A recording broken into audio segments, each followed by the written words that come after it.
Assalamu Walaikum. Hello everyone. How are you? Welcome back to my another video. In this video, I am going to show you how to make a different columns table in Microsoft PowerPoint.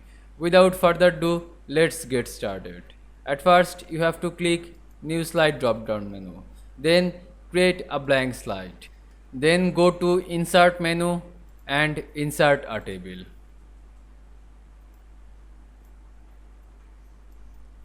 Then select column line like this.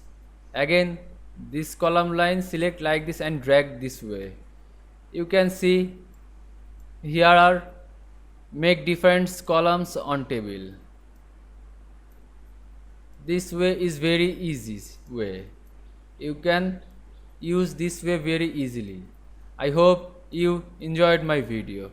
Please like, comment, share and subscribe my channel.